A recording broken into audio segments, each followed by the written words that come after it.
Hi, Todd Royer here, and you have arrived again at the Digital Cycle. Welcome.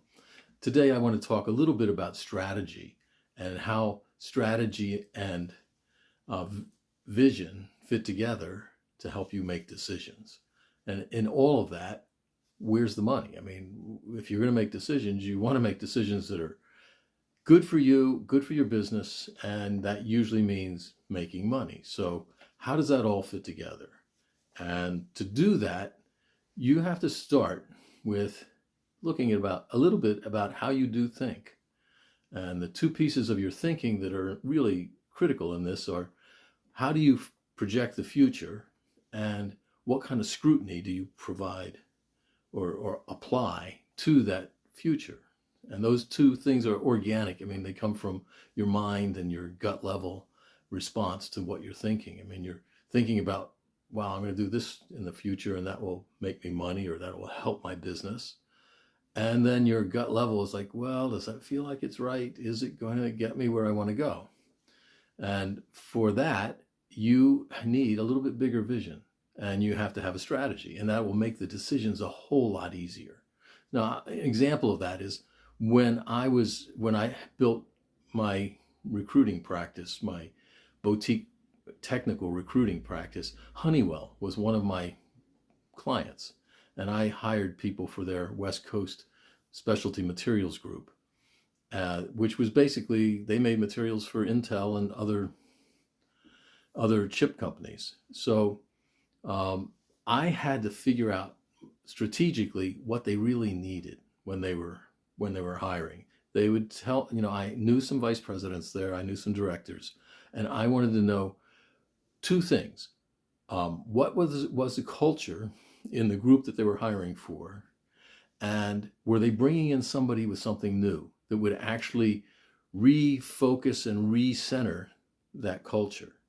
So those two things are what I needed. If they were just replacing somebody that left and it wasn't going to really change the culture at all, that would be one strategic approach.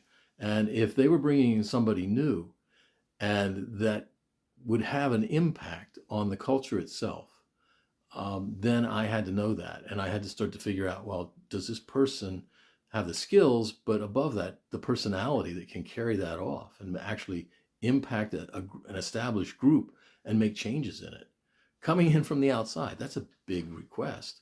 So I needed to know those two things, and that influenced who I was likely to go after. I had a large network of scientists and engineers that I had been recruiting with and that I had placed in many places. And I would turn to them and ask for help finding the people that I needed for Honeywell. But I needed to know exactly what was going to work. And so that was the strategic and the vision piece, putting that together.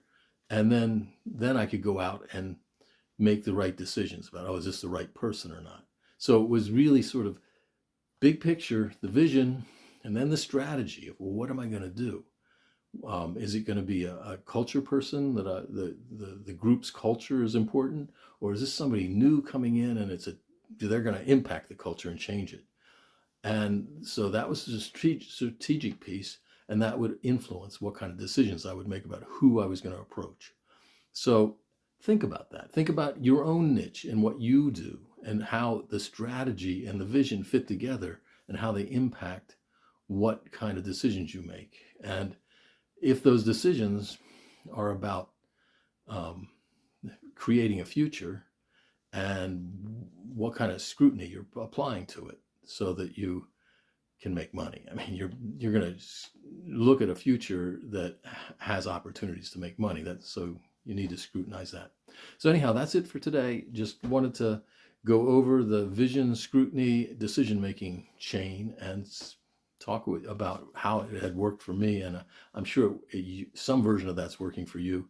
And if it's not a conscious part of your decision making, then maybe you should work with that a little bit. So that's it for now. Bye-bye.